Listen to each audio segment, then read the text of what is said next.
Hi hello नमस्ते श्री स्वामी समर्थ पूजा daily ब्लॉगमध्ये आपले स्वागत आहे।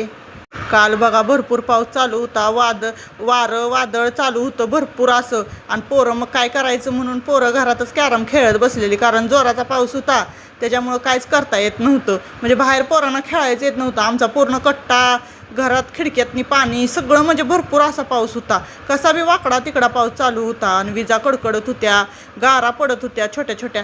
मग पोरं बाहेर तरी गेलती तरी पण मी आत घेतलं त्यांना, कारण का कसं असतंय विजा कडकडायला लागल्यावर जरा भीती वाटती, त्याच्यामुळं त्यांना आत घेतलं मी आणि म्हणलं चला बसा खेळायला एका जागेला। तरी पोरं बसत नव्हती, सारखं बाहेर मग पावसात भिजायचं आहे आणि गारांचा पाऊस बघायचा आहे तरी मी जाऊन दिलं नाही त्यांना, कारण का पोरांचे पप्पा काल घरात नव्हते, ते बाहेर गेलते। मग त्याच्यासाठी आपलं त्यांना म्हणलं चला बाबांनो भीती वाटते मला।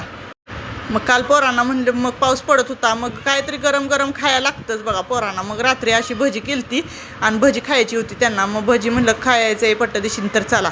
मग थोडासाच व्हिडिओ घेतला, कढईतला तळती तवरच, मग म्हणलं चला खावा गरम गरम भजी। मग सकाळी उठलो बघा, पाऊस कमी झालता, ऊन पडलेलं।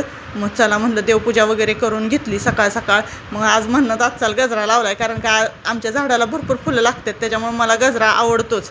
आणि मी रोज म्हणजे ज्यावेळेस उन्हाळा चालू असतो ना त्यावेळेस मी रोज आपला असा गजरा लावतेच, कारण मला आवडतो त्याच्यामुळं। आणि परत ही पोरं धिंगाणा करत होती बघा दुपारनं लई, त्यांना बसवलं एका जाग्याला आणि म्हणलं चला मी खाऊ करते। मग मंचुरियन करायची होती, मग मंचुरियन करायला घेतली, कोबी वगैरे खिसून दिला मुलीनं माझ्या आणि मग म्हणलं चला करून देते। तरी पण मंचुरियन करायला मला वाटते 12-12:30 वाजलेली, कारण घरातला स्वयंपाक ही करून सगळं मंचुरियन करायचं म्हणल्यावर कॉर्नफ्लावर, मैदा आणि सगळे सॉस, तांबडे तिखट हे सगळं मिक्स केलं, आलं लसूण पेस्ट आणि सगळं चांगलं त्याच ह्याच्यात मळून घेतलं, पाणी अजिबात टाकलं नव्हतं त्याच्यात। म्हणून मंचुरियन म्हणलं हे सगळं छान तेल काढायला ठेवलं एकीकडं आणि मंचुरियन छोटे छोटे छोटे गोळे सोडले आणि चांगले खरपूस तळले का नाही, मग लगेचच काढलं। आता त्याची ग्रेव्ही बनवायची होती, मग ग्रेव्ही बनवायला घेतला बघा तिथं कॉर्नफ्लावर एका वाटीत पाणी वतून आणि सगळे आलं लसूण बारीक चिरून घेतलं, कढईत थोडंसं तेल टाकून त्याच्यात आलं लसूण,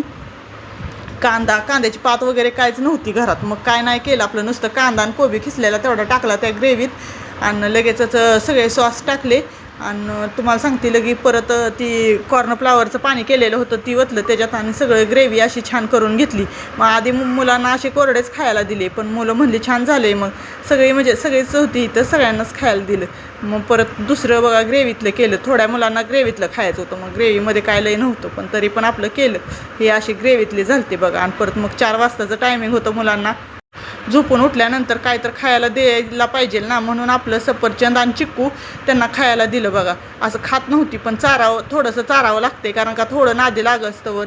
मग म्हणलं चला आता पोरं खाल्ली बिल्ली मग खेळायला लागलेली। चला भेटू आता उद्याच्या ब्लॉगमध्ये। श्री स्वामी समर्थ, धन्यवाद।